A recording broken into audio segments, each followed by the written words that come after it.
Hi guys, this is a video about a grandmother that stole an Egyptian hand from Peru and got cursed. So I'm going to play the narrator. It's 10 minutes long, guys. So let's take a listen. This report. My grandmother stole an ancient mummy hand from Peru and brought a terrible curse. Curses are frightening things. They can take hold in an instant or wait decades to strike, take on all manner of devious phenomena from bad luck to death, and they don't discriminate between those ignorant of their existence and those who know better. Places can be cursed by terrible events, people can be cursed by scorned strangers, and even sports teams can find themselves the victim of bad mojo, but the most common curse comes from removing haunted objects from their rightful place. These types of cases never seem to end well.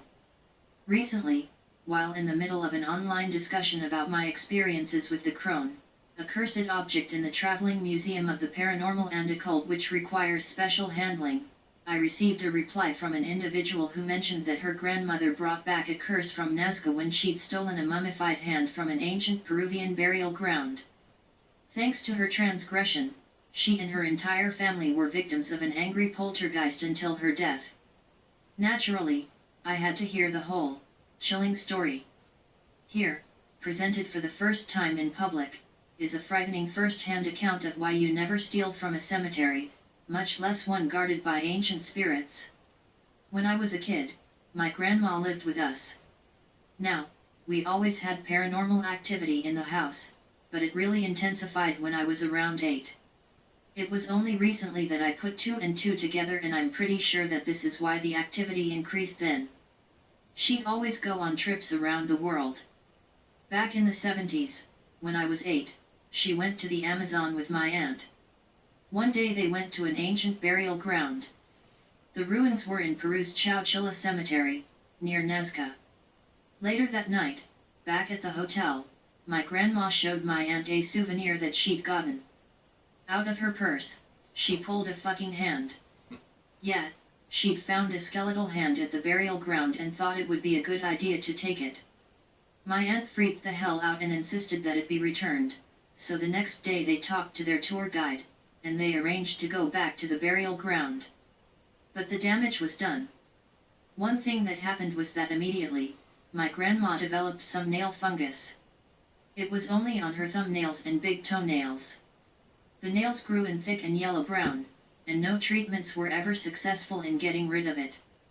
She'd kept in contact with several people from the tour, and 2 even came to visit us, but she was the only one this happened to.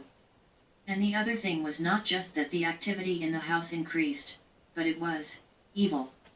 Just a very dark entity. Whenever it came around you could just feel the air change and would be filled with dread. The dogs would go crazy. Sometimes it was physical. This entity stayed with my family for 30 years and through several moves, and it finally stopped when my grandma passed away. When I read the Week in Weird story about the Catskills crone, all that I could think was that I hope you are better at appeasing angry spirits than my grandmother was. My grandparents, paternal, didn't live with us, I lived with them. They raised me from the age of 2. We are very religious Irish and Italian Catholic. All of us on my father's side are gifted psychic, sensitive, empathy, medium, etc. This is probably why spirits always find their way to us. I've had experiences for as long as I remember and continue to. But this one was the only inherently evil one. Here's where I tell you that my hands are shaking as I type this, and my dog just let out a growl for no reason the actual second I typed the word evil. There was always stuff going on in that house. Lights/faucets/ the gas stove burners turning on, toilets flushing themselves, the shower would turn on, I saw shadow people in my room, something would poke me when I was trying to sleep, objects disappearing/reappearing. It was just normal to us. So when that thing came around, it was just another day at the office, so to speak. It was never really addressed.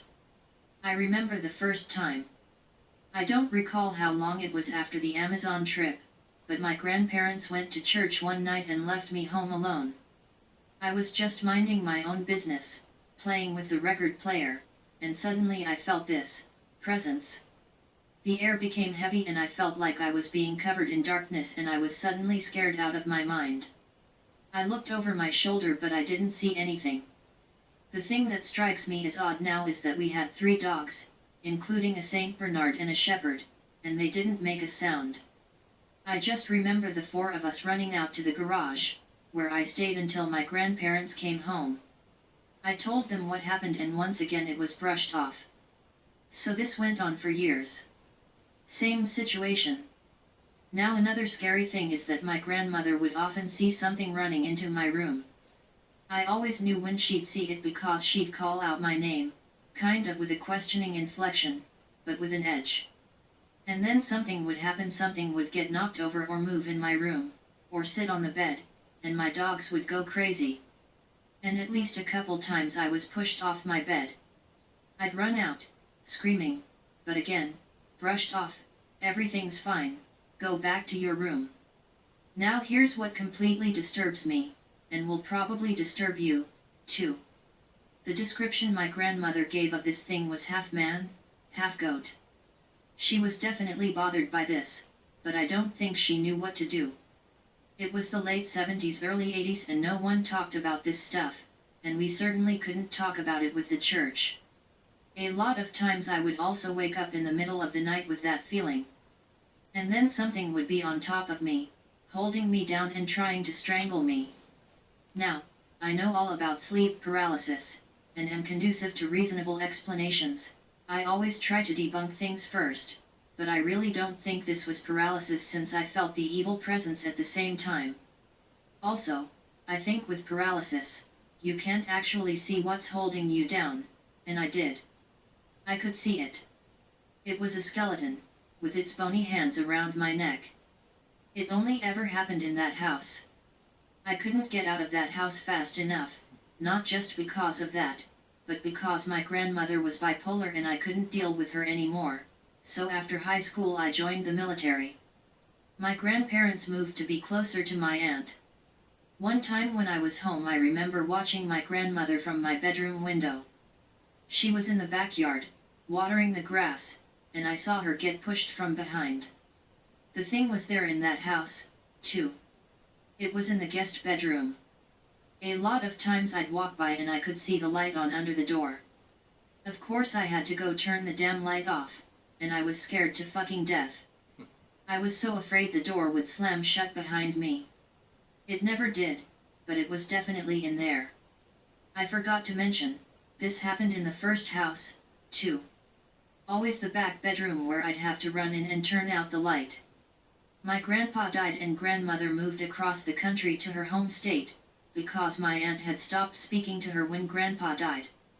Pretty much everyone in the family stopped speaking to her at some point or another. I helped her. I was out of the military by this time. I only stayed for about 8 months before returning to my home state, and I don't remember anything happening there, but there was definitely a strange, heavy feeling in that house. And the light, of course, the light in the third bedroom was always turning on there too. A year later I moved back there because she was bugging me, but I got my own apartment. Then she and I had a falling out, and it was my turn to stop speaking to her. By this time my aunt was speaking to her again, so she moved back across the country and bought a house there. And that is where I encountered it again, for the final time, I hope and pray. I hadn't spoken to her for 7 years, but one day I had a feeling that her time on earth was coming to an end, so I reached out. I flew out and spent 3 days there.